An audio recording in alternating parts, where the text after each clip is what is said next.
Bayangan tinta itu mengembang, lalu berubah menjadi seekor raksasa mengerikan setinggi ratusan meter.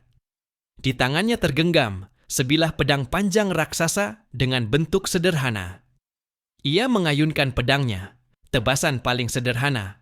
Namun seperti goresan tinta tebal di atas kertas putih, satu ayunan itu mengoyak ruang antara dua pihak, memisahkan langit dan bumi.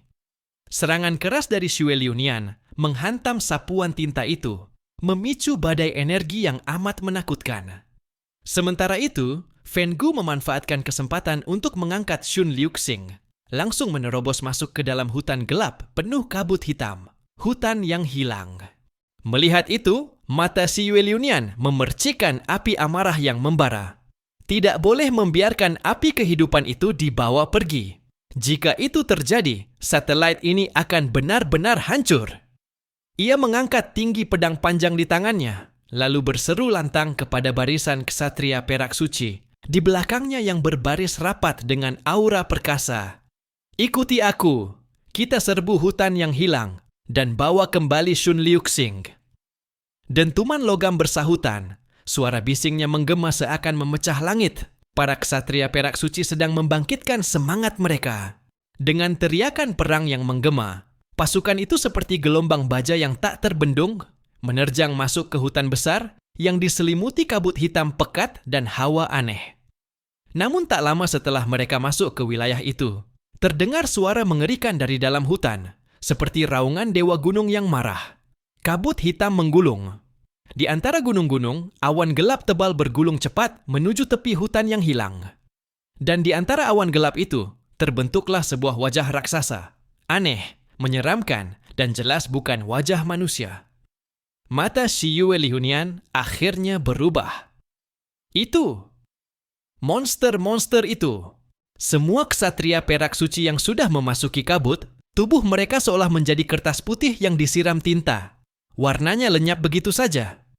Jeritan memilukan bergema di udara. Tubuh-tubuh mereka seperti diremukkan oleh kekuatan tak terlihat, berubah menjadi lembaran tipis, dua dimensi, seperti kulit manusia yang dipipihkan.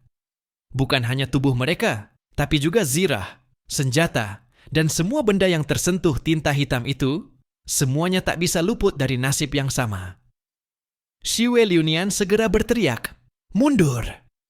Satu perintah sederhana, namun segera membuat semua ksatria perak suci yang belum tersentuh tinta hitam mundur, keluar dari kabut dengan cepat. Dalam sorot matanya, api amarah dan kegelisahan berputar bergantian.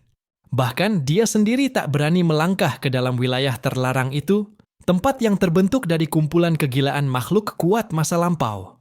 Api kehidupan tidak boleh hilang. Jika itu terjadi, maka penguasa di takhta perak tidak akan mampu mempertahankan kekuatannya. Kita harus membawa Xun Liuxing kembali. Namun, memasuki hutan hitam itu jelas bukan pilihan. Bukan karena dia takut mati, melainkan karena hal itu hanyalah pengorbanan tanpa arti. Ia mengibaskan jubah peraknya yang lebar. Kita kembali ke kekaisaran Hu Yue. Karena orang itu berasal dari kekaisaran An Yue, maka kita akan memberi tekanan pada para monster jelek itu. Biarkan mereka yang mengembalikannya padaku. Di planet ini, seluruh dunia terguncang oleh perubahan yang terjadi pada bulan. Di wilayah Bharata, Indra, Dewa Langit, menerima kabar itu ketika sedang duduk bersila di dalam kuil suci. Ia duduk dengan kedua kaki bersila, satu tangan diangkat tinggi ke atas, mata terpejam, wajahnya penuh konsentrasi. Selama sebulan penuh, apapun yang terjadi, ia tidak akan menurunkan tangannya itu. Sebagai bentuk pengabdian kepada Trimurti, demi memperoleh berkah ilahi. Namun tiba-tiba, ia perlahan membuka matanya. Ada tamu datang. Begitu rupanya, aku sudah tahu. Ia bergumam pelan, lalu berseru ke arah luar ruangan. "Persilakan tamu masuk." Begitu suaranya terdengar, pintu istana dibuka. Seorang biksu pelayan menuntun masuk seorang pria berpakaian tradisional. Kulit pria itu putih, hidungnya tinggi, dan seluruh dirinya memancarkan aura khas orang barat. Meski ia berpakaian dengan adat Bharata untuk menghormati Indra, gerak-geriknya tampak agak kaku. Ia adalah Rajesh Thakar, menteri dalam negeri Bharata. Begitu melihat Indra, Rajesh segera menangkupkan kedua tangan di dada dan memberi salam penuh hormat. Namun sebelum ia sempat berbicara, Indra sudah mengangkat tangan kirinya dengan senyum tenang seolah mengetahui segalanya. Tak perlu kau katakan, aku sudah tahu maksud kedatanganmu. Rajesh tertegun, lalu tak dapat menahan diri untuk memuji. Yang mulia sungguh layak disebut orang yang diberkati oleh Trimurti. Saya belum bicara apapun, tapi Anda sudah tahu alasan kedatangan saya. Kalau begitu, bisakah Anda menjawab keraguan yang ada di hati saya? Rajesh menatap Indra dengan wajah tegang. Nama asli Indra adalah Anand Sharma. Sebelum kiamat datang, ia sudah terkenal di seluruh dunia sebagai paranormal dan peramal hebat. Setelah dunia runtuh, kekuatannya meningkat pesat. Ia kini dipuja sebagai perwujudan dewa di bumi, perantara ilahi yang paling dihormati di Bharata. Namun yang membuatnya paling dipercaya bukanlah kekuatan bertarungnya, melainkan kemampuannya meramal masa depan yang tak pernah sekalipun meleset. Di matanya, cahaya berkilau seperti kaleidoskop berputar. Ia tersenyum dan mengangguk pelan. Tentu saja. Tenanglah, dalam masa depan yang kulihat, bulan tetap utuh. Ia akan terus tergantung di langit menerangi malam kita. Karena akan ada seorang pahlawan manusia yang menyelamatkan segalanya. Rajesh menghela napas lega. Syukurlah. Tapi siapakah pahlawan itu? Bagaimana kita menemukannya dan memintanya menyelamatkan umat manusia? Indra berdiri perlahan, masih dengan tangan kirinya terangkat tinggi dan senyum penuh keyakinan di wajahnya. Pahlawan manusia itu, tentu saja aku sendiri. Rajesh melotot, dalam hati hampir tak bisa menahan diri untuk mengeluh. Awalnya, ia cukup percaya pada Indra, tetapi ia juga pernah mendengar bahwa perantara para dewa ini terkenal sangat sombong. Bahkan pernah dipermalukan oleh Hua Shugo dan Chaos. Namun watak sulit diubah. Rupanya kebiasaannya belum hilang. Yang mulia Indra, apakah Anda benar-benar melihat diri Anda sendiri menyelamatkan bulan itu? Rajesh bertanya dengan ragu, meski sadar itu mungkin terdengar menyinggung. Tapi urusan ini terlalu penting untuk dijadikan bahan kesombongan. Indra sedikit mengerutkan kening. Selain aku, siapa lagi yang bisa melakukannya? Aku adalah yang terpilih, satu-satunya. Karena Trimurti memperlihatkan bencana masa depan kepadaku, maka akulah yang akan menyingkirkan segala ancaman itu. Tenanglah, aku sendiri yang akan turun tangan. Rajesh akhirnya hanya bisa mempercayainya. Bagaimanapun juga, ramalan Indra memang tak pernah salah. Meski ia hanya mampu melihat gambaran besar tanpa rincian, tapi jika dunia manusia tak akan hancur, maka kaum kasta tinggi Bharata bisa tetap tidur nyenyak. Oh, Rajesh tertawa hambar. Kalau begitu, tak perlu kami cemas. Lagi pula negara kami tidak memiliki kemampuan untuk pergi ke bulan. Bulan lalu saja, percobaan roket kami baru naik 1000 meter sudah langsung meledak. Kemampuan kecil, berarti tanggung jawab pun kecil. Mendengar perkataan itu, wajah Disitian seketika berubah menjadi muram. Misi besar untuk menyelamatkan seluruh umat manusia. Jika tanpa kehadiran saya, Disitian, sulit bagi saya untuk menyelesaikannya. Apakah kalian hendak mengabaikan masa depan seluruh umat manusia? Lajiesi bertanya dengan tidak mengerti.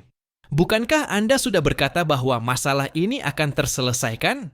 Jadi, meskipun Anda tidak pergi, akan ada orang lain yang melakukannya. Bukankah lebih baik Anda tinggal di daratan saja? Itu jauh lebih aman. Kami juga tidak ingin Anda mengambil risiko. Disitian menjadi semakin marah karena ia tahu bahwa Lajiesi tidak salah. Tren perkembangan masa depan tidak akan bergeser hanya karena pengamatan manusia. Kemampuan untuk melihat masa depan yang dimilikinya sesungguhnya adalah bagian dari masa depan itu sendiri. Sebab akibat bukan hanya soal sebab yang mendahului akibat. Adanya akibat yang kemudian melahirkan sebab juga merupakan salah satu hukum sebab akibat. Dengan kata lain, apapun yang terjadi nanti tidak akan mengubah kenyataan masa depan, bahwa persoalan bulan akan diselesaikan oleh manusia. Tentu saja Disitian tidak bisa menerima hal itu. Tidak boleh, aku harus pergi. Ini adalah kesempatan sekali seumur hidup agar seluruh dunia tahu betapa kuatnya Bharata kita dan betapa hebatnya Disitian. Kata-kata terakhir itulah yang benar-benar keluar dari hatinya. Lajesi datang mendekat dengan penuh kekhawatiran, sangat hormat berkata, "Namun jika demikian, Tuan harus meninggalkan wilayah Baratah. Anda tak bisa lagi meminjam kekuatan iman dari jutaan pengikut kita. Mungkin Anda akan menghadapi bahaya." Disitian selama ini menekuni Tapabrata. Ia hampir tidak lagi mencampuri urusan luar. Namun, Lajiesi dan para pejabat tinggi lainnya terus mengamati segala hal yang terjadi di luar. Mereka tahu dengan jelas bahwa Zhang Yi dari negara Huaxu sebelah telah memiliki kekuatan setingkat uskup hitam. Ia pernah menunjukkan taringnya di atas Samudra Pasifik terhadap Kekaisaran Wulian. Di Britania, penaklukan Atlantis untuk ketiga kalinya juga berhasil kembali. Sampai sejauh mana kekuatan para ksatria meja bundar itu, tidak seorang pun mengetahuinya. Di utara, pribumi Freymons. Ketika suku Ihan muncul, mereka pernah menyingkapkan basis mereka di Laut Arktik. Dewan-dewan keagamaan percaya di sana terdapat peninggalan kuno yang ditinggalkan suku Ihan, sehingga dipimpin oleh Dewi Musim Dingin Morana dan Dewa Petir Alexei Ivanov. Mereka pergi untuk menjelajah. Dalam waktu 6 bulan, mereka mendapatkan banyak hasil, dan kekuatan mereka meningkat pesat. Hal ini tidak disembunyikan oleh pihak Freymons, justru sengaja dipublikasikan keluar. Ditambah lagi, setelah perang melawan peradaban mesin, mereka menjadi pemenang terbesar kedua setelah Zhang Yi, memperoleh banyak sisa-sisa pasukan mesin. Kekuatan negara mereka tumbuh dengan cepat. Dibandingkan dengan mereka, kini Disitian hanya bisa bergantung pada kekuatan iman jutaan pengikut Bharata di wilayahnya sendiri bertahan di tanah air. Negara-negara di seluruh dunia, satu persatu, menerima kabar tentang retakan raksasa di permukaan bulan itu. Siapa penyebar kabar itu tidak ada yang tahu, namun dari cara mereka menyembunyikan identitasnya besar, kemungkinan itu adalah organisasi bawah tanah misterius yang disebut Tong. Kabar itu semakin meluas, sampai memicu badai besar di seluruh penjuru dunia. Jika kau menengadah pada malam tanpa awan, hanya dengan menggunakan mikroskop optik berkekuatan tinggi pun, bisa tampak jelas celah yang mengerikan itu. Sejenak, seluruh dunia pun dilanda kepanikan besar karena peristiwa ini. Di Eropa Barat, markas besar tahta kerajaan Junzeng, Vatikan. Paus Alexander ke-10 berpakaian mewah berwarna putih keemasan, duduk tegak di takhta kepausan. Ia sangat renta, kulitnya kendur seperti kulit ayam, bahkan membuka mata pun sulit. Wajahnya penuh bercak-bercak tua yang menandakan kematian. Lelaki yang hampir mencapai usia 100 tahun ini adalah sosok paling berkuasa di dunia sekarang ini. Mungkin tak tertandingi. Ia adalah pemimpin rohani bagi ratusan juta umat yang taat setelah kiamat. Tak terhitung orang yang siap mati demi sepatah kata darinya. Saat itu ia duduk di takhta. Di sampingnya berdiri seorang pemuda tampan berambut pirang. Di bawah tangga, dua sosok lain berlutut dengan hormat. Di antara 4 penunggang kitab wahyu tahta kerajaan Junzeng, hadir penunggang perang yang juga dikenal sebagai Bapa Aturan, Cory Olein, dan penunggang wabah, Suster Ratapan Brenny Leibniz. Keduanya menundukkan kepala dengan khidmat, menunggu perintah dari Yang Mulia Paus. Suara Alexander ke-10 keluar pelan dari tenggorokannya. Perubahan yang terjadi di atas bulan telah muncul. Ini adalah pertanda yang Tuhan berikan kepada kita. Ini bukanlah hal buruk. Bagi kita ini merupakan kesempatan yang tak tergantikan. Saat mengucapkan itu, suaranya tiba-tiba menjadi lebih berat. Hanya saja, para pengkhianat sepertinya ingin mencampuri, membuat peristiwa ini menjadi rumit. Kalian katakan, apa yang harus kita lakukan? Bapa berwajah marah, rambut putih, dan selalu bermuka masam itu mengangkat kepala, menunjukkan giginya, berkata, "Apa perlu ditanyakan lagi? Yang Mulia, izinkan aku pergi. Aku akan membunuh semua kafir itu." Suster Ratapan yang cantik menatap sedikit mengerutkan kening, berkata, "Peristiwa ini sudah diketahui oleh seluruh dunia. Kita tidak bisa bertindak gegabah, atau kita mungkin akan mendapat bumerang. Oleh karena itu, aksi ini harus direncanakan dengan hati-hati." Paus menyangga pipi dengan tangan, termenung lama. Bola matanya yang kering bergulir, barulah ia berkata, kita harus pergi ke bulan. Untuk kali ini, aku berencana mengirim kalian berdua bersama Kitab Wahyu. Jika ada siapapun yang menghalangi rencana kita, kirimlah mereka untuk bertemu Tuhan. Hei, kami tunduk pada perintah Anda, Yang Mulia Paus yang Agung. Coriolan meletakkan tangan di dada, berkata dengan penuh semangat. Berperang untuk tahta kerajaan adalah keinginannya yang paling dalam. Suster itu juga mengangguk penuh pengabdian. Namun pada saat itu, pemuda berambut emas di samping tiba-tiba membuka mulut kepada Paus. Hanya mengandalkan mereka berdua, tampaknya sulit menghadapi para manusia luar biasa kuat dari berbagai negara. Paus tertawa pendek, justru karena itu aku mengutus mereka pergi. Dalam menyelesaikan misi, bukan hanya kekuatan yang diperlukan, tetapi juga kebijaksanaan. Ia membuka tangan kanannya, dan dengan cepat seberkas cahaya suci berwarna keemasan muncul di hadapannya. Di dalam cahaya itu, muncul Kitab Wahyu yang tua dan sakral. Sampulnya seperti gulungan kulit domba yang tebal. Lalu Kitab Wahyu itu, yang tidak memiliki bentuk fisik, perlahan berubah menjadi 2 buah buku. Masing-masing melayang ke hadapan kedua orang itu. Kitab Wahyu tidak memiliki wujud tetap. Ia adalah perwujudan dari keyakinan, perpaduan konsentrasi iman tahta kerajaan selama 1000 tahun. Betapa dahsyat kekuatannya, tidak seorang pun dapat membayangkannya. Hanya para pengikut yang paling taat yang mampu mengeluarkan kekuatan aslinya. Keduanya mengambil Kitab Wahyu dengan kedua tangan penuh keimanan, menerima perintah, lalu mengundurkan diri. Negeri Huasu, Kota Tianhai. Pekerjaan rekonstruksi di Kota Tianhai telah memasuki tahap akhir. Setelah Kekaisaran Wuluan dimusnahkan, meskipun kabar ini belum tersebar luas, Zhang Yi tidak berusaha menutupinya secara sengaja. Seluruh kekuatan militer negeri Huaxu meningkat dengan sangat pesat. Negara-negara di sekitarnya bisa merasakannya, baik melalui peningkatan kekuatan para manusia istimewa mereka, maupun dari kemajuan peralatan militer yang dimiliki. Bahkan kota Tianhai pun telah diperluas oleh Zhang Yi. Dari yang semula hanya memiliki area seluas belasan kilometer persegi, kini berkembang menjadi 100 kilometer. Setelah ancaman terbesar, Kekaisaran Wuluan disingkirkan. Untuk sementara waktu tidak akan ada lagi peradaban bawah tanah atau kekuatan asing yang berani menimbulkan ancaman. Bagaimanapun juga, saat ini di permukaan dunia, kekuatan dari peradaban bawah tanah yang lebih kuat dari Kekaisaran Wuluan tidak banyak. Dan Zhang Yi pun belum menyinggung atau menyinggung mereka. Sedangkan pihak-pihak yang memang memiliki pertentangan dengannya, seperti negara tepi danau di bawah Pulau Nihon dan Atlantis di Eropa Utara, menurut penilaian Zhang Yi, kekuatan mereka tidak akan melampaui Kekaisaran Wuluan.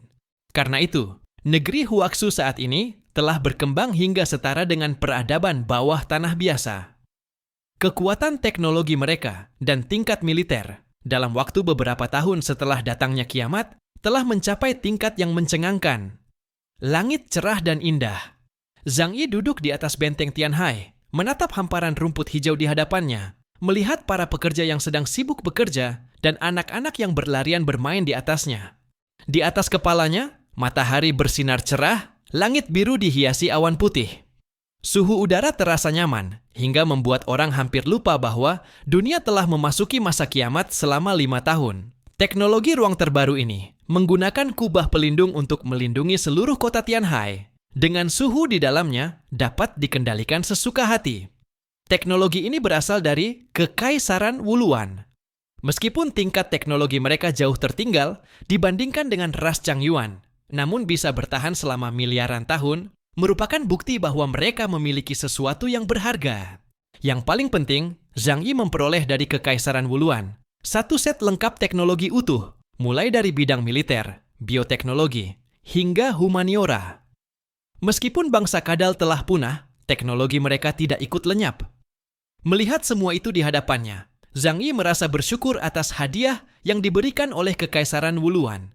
Namun ketika ia mengangkat tangannya dan memanggil proyeksi bulan, melihat luka besar yang membelah permukaannya, hatinya dipenuhi kegelisahan. Apakah yang disebut hari kejatuhan itu? Maksudnya ini, gumamnya perlahan. Dari belakang, seseorang memanjat melalui tangga, lalu duduk di sampingnya. Itu adalah Zhou Ke-er. Begitu Zhang Yi mencium aroma mawar dari tubuhnya, ia langsung tahu itu dia, karena Zhou Ke-er sangat menyukai parfum mewah itu. "Zhang Yi, ada apa?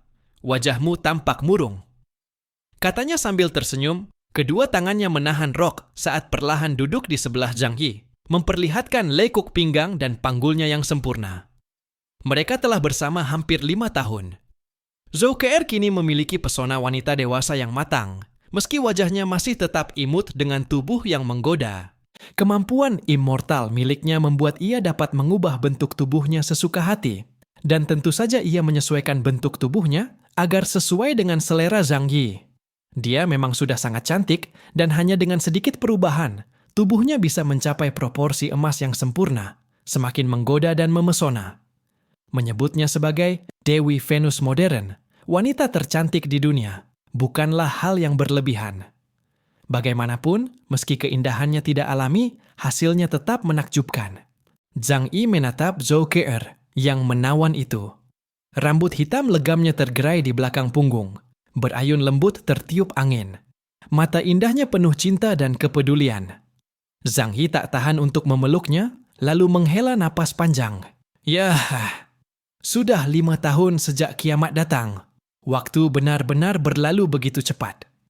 Dalam sekejap, kita telah berjalan sejauh ini, dari permukiman Yuelu yang penuh salju dan bahaya, sampai ke titik sekarang ini. Dulu aku hanyalah pengurus gudang yang hanya peduli pada kelangsungan hidupnya sendiri. Tapi sekarang, aku harus memikirkan hidup dan mati begitu banyak orang." Zhang Yi tersenyum getir. Kiamat ini, kapan akan berakhir? Ia jarang menunjukkan sisi lemahnya di depan orang lain, bahkan di hadapan Lu Keran dan Xu Pangzi sekalipun. Sebagai pemimpin tim, ia harus tetap kuat dan memberi kepercayaan pada semua orang. Hanya di depan Zhou Ke-er lah, ia bisa menunjukkan dirinya yang sebenarnya.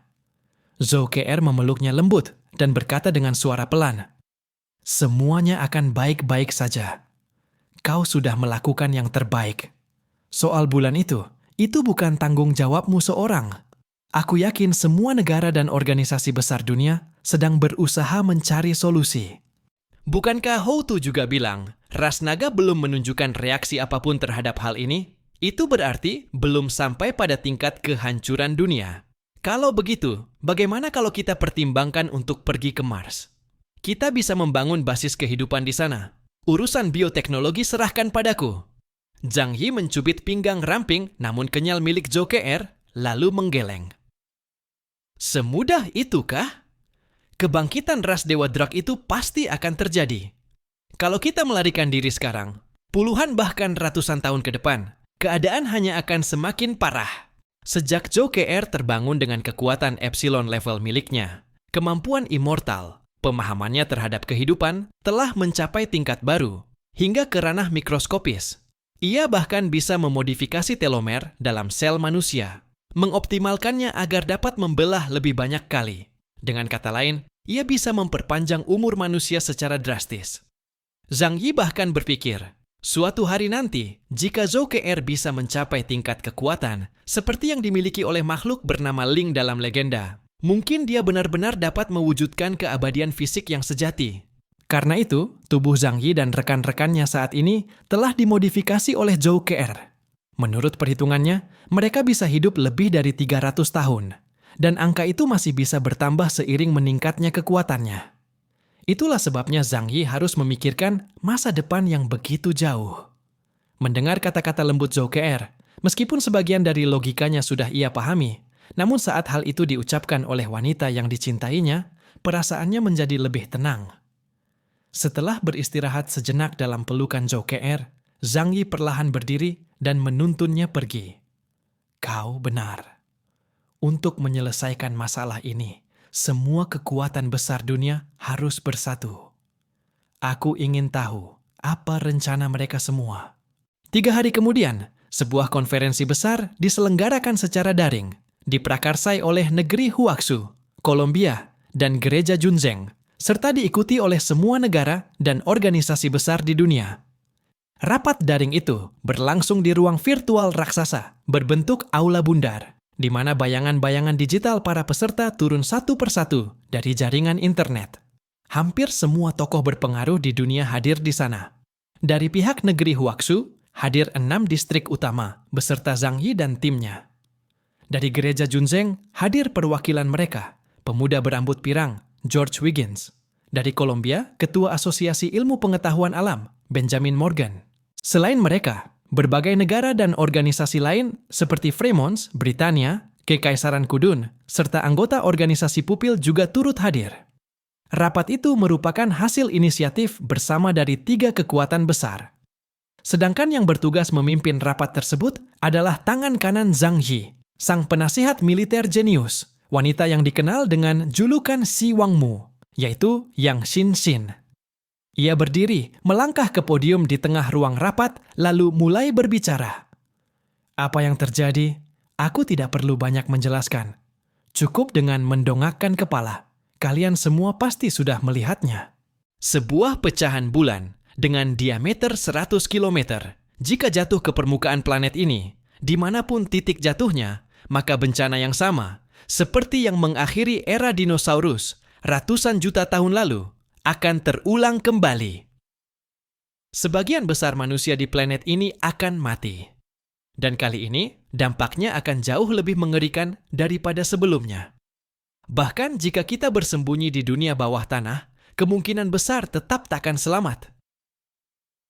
Bencana besar yang memusnahkan para dinosaurus dahulu disebabkan oleh sebuah asteroid dengan diameter hanya 10 km. Suasana ruang rapat menjadi amat tegang. Yang Xinxin melanjutkan dengan suara mantap. Sekarang, tidak ada satupun pihak yang bisa menyelesaikan krisis ini sendirian. Tidak peduli apapun pertikaian yang pernah ada di antara kita. Saat ini kita harus bersatu dan mencari cara untuk menghadapinya bersama. Setelah pendapat itu disampaikan, tidak ada satupun peserta rapat yang mengajukan keberatan. Namun, dari kejauhan, seorang perwakilan dari Xinluo, seorang manusia super dengan indeks kekuatan mencapai 9.900 poin, mengangkat pertanyaan. Tapi, Nyonya Si Wangmu, apa yang sebenarnya bisa kita lakukan? Bulan yang hancur, dengan tingkat teknologi kita saat ini, apakah kita bisa menghentikannya? Yang Xinxin menjawab dengan tenang, bulan tidak mungkin hancur tanpa sebab. Namun mengenai penyebabnya, sebaiknya biar perwakilan dari Kolombia dan tahta suci Junzeng yang menjelaskan kepada kalian. Keberadaan Dewa Druk hanya diketahui oleh kekuatan kelas 1 dan 2. Negara-negara kecil sama sekali tidak memiliki hak untuk tahu tentang hal itu. Mereka selalu mengira dunia ini berjalan dengan damai, tanpa ada kejadian luar biasa yang terjadi di baliknya. Setelah turun dari podium, Yang Xinxin mengulurkan tangan, memberi isyarat kepada pihak Kolombia. Tak lama kemudian, seorang pria bertubuh tinggi besar melangkah naik ke atas panggung. Tubuhnya menjulang sekitar 2 meter, dengan wajah persegi tegas dan rambut yang disisir rapi. Jas khusus yang ia kenakan tampak sangat pas di tubuhnya. Namun dari jam tangan mewah di pergelangan tangannya, cincin antik di jarinya, hingga kalung logam langka yang samar, terlihat di balik kerah bajunya. Semua itu memancarkan aroma kekayaan. Hal itu terasa aneh, sebab di zaman seperti ini, uang seharusnya sudah kehilangan maknanya. Pria itu adalah Ketua Asosiasi Ilmu Pengetahuan Alam, seorang tokoh besar dengan sandi Adam Smith. Ia begitu mencintai uang, mungkin karena kebiasaan pribadinya, atau karena kemampuannya yang unik. Pria itu, Benjamin Morgan, berdiri di atas podium, kedua tangannya bertumpu pada tepi panggung. Begitu ia membuka mulut, yang keluar adalah sebuah rahasia besar. 100 tahun yang lalu, ketika Kolombia pertama kali mengirim manusia ke bulan, kami menemukan jejak kehidupan luar angkasa di sisi gelap bulan. Kalimat itu membuat seluruh ruangan seketika gempar. Selama 100 tahun terakhir, hanya ada 2 negara yang benar-benar berhasil melakukan misi pendaratan berawak di bulan, Kolombia dan Huaxu. Tentu saja, ada pula negara-negara lain yang mengaku telah berhasil, seperti Baekje di semenanjung dekat Xinluo, serta Polodo, tetangga lama Huaxu. Namun, mereka tak pernah memberikan bukti kuat, sehingga dunia sains tidak pernah mengakui klaim mereka. Dan kini, Pernyataan Benjamin Morgan sama saja dengan mengakui bahwa sejak 100 tahun lalu, Columbia sudah mengetahui awal dari semua peristiwa ini. Bahkan, mereka mungkin telah meneliti rahasia bulan selama ini. Morgan mengangkat bahunya. Tentu saja, istilah makhluk luar angkasa itu hanyalah sebutan yang kami gunakan dulu. Sebenarnya, kontak kami dengan peradaban luar sudah terjadi sangat lama. Jadi, kalau mau dibilang dengan tepat, mereka sebenarnya bukan berasal dari luar planet ini, melainkan dari peradaban yang juga lahir di sini. Hanya saja, seperti halnya peradaban bawah tanah, mereka melarikan diri ke bulan untuk menghindari suatu hukum atau aturan khusus. Itulah sebabnya, planet kita memiliki satelit sebesar dan seaneh itu, yang selalu hanya memperlihatkan satu sisi kepada kita. Ia lalu menyimpulkan dengan satu kalimat penuh tekanan. Itu adalah peradaban prasejarah super kuno. Setelah mengatakan itu, ia menampilkan proyeksi gambar di udara. Beberapa di antaranya tampak sangat tua, hasil jepretan kamera para astronot seabad lalu. Sebagian lagi berwarna jelas, tampak seperti hasil pengamatan modern. Dalam foto-foto itu, orang-orang melihat hal-hal yang amat mengejutkan. Sebuah kapal luar angkasa raksasa, dalam foto hitam putih, terbaring diam di permukaan bulan yang kasar, seperti gunung yang tertidur. Dan dalam bayangan kabur lainnya, tampak sosok-sosok humanoid, samar tapi nyata. Zhang Yi menarik napas panjang. Kalau sekarang, hal-hal seperti ini memang sudah bukan rahasia besar lagi. Ia sudah menyaksikan berbagai peradaban dan peristiwa yang jauh lebih menakjubkan. Dari sisi Columbia, Dewi Musim Dingin Morana menyilangkan tangan dan menatap dingin. Jadi maksudmu, semua yang terjadi sekarang ini sebenarnya sudah kalian ketahui sejak lama, Columbia? Morgan menggeleng pelan. Nyonya Morana, menurutmu apakah tingkat teknologi Columbia sudah cukup maju untuk meramal masa depan? Faktanya, kami hanya mengamati. Tingkat peradaban kami bahkan masih jauh di bawah peradaban yang ada di bulan. Aku hanya bisa mengatakan, perubahan yang terjadi di bulan pasti berkaitan dengan peradaban kuno yang ada di sana. Ia membuka kedua tangannya, wajahnya tampak santai namun syarat makna. Jika ini bencana alam, maka memang tak ada harapan. Tapi kalau ini akibat dari tindakan makhluk berakal, maka aku percaya. Kita masih punya peluang untuk menyelamatkan segalanya. Zhang Yi akhirnya memahami maksud Morgan. Jadi maksudmu, semua ini disebabkan oleh perbuatan manusia bulan? Jika kita bisa menemukan mereka dan menanyakan penyebab retaknya permukaan bulan, maka kita bisa menghentikan bencana ini? Morgan mengangguk. Untuk saat ini, itu cara paling masuk akal. Jika masalah ini bisa diselesaikan lewat komunikasi, bukankah itu jauh lebih mudah daripada mencoba menghancurkan pecahan bulan itu sebelum jatuh ke bumi? Zhang Yi menyentuh dagunya, berpikir sejenak, lalu mengangguk pelan. Hanya saja, apakah kalian benar-benar pernah berkomunikasi dengan peradaban di bulan? Benjamin mengangkat bahu. Kalau kami punya hubungan seperti itu, bukankah itu akan sangat aneh? Tapi, ia berhenti di tengah kalimatnya, menatap ke arah perwakilan tahta suci Junzeng. Paus yang sudah lanjut usia tidak hadir langsung dan diwakilkan oleh orang kepercayaannya, Wiggins. Tatapan semua orang, termasuk Zhang Yi, beralih ke arah Wiggins. Mereka semua penasaran. Apakah benar tahta suci Junzeng memiliki hubungan dengan peradaban di bulan? Benjamin menyipitkan matanya, lalu berkata dengan nada syarat arti. Setelah penyelidikan kami selama hampir 100 tahun, kami menemukan satu rahasia besar, bahwa peradaban di bulan telah lama menjalin hubungan rahasia dengan gereja Junzeng di dunia manusia. Makhluk-makhluk dari bulan itu, sepertinya adalah para malaikat yang disebut-sebut oleh mereka.